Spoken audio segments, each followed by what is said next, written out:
Ito tayo ngayon sa Tagaytay at kasagsagan ng bagyo. Pumunta tayo sa Tagaytay para makita kung gaano kalamig. Sobrang lamig talaga. Ito mo yan, lakas ng ulan. Kanina, pero ngayon medyo ambon na lang siya.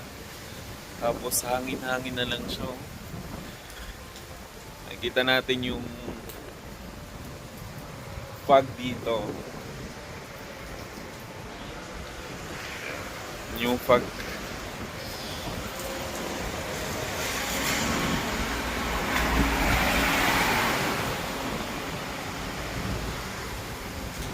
Ito tayo sa Twin Lakes.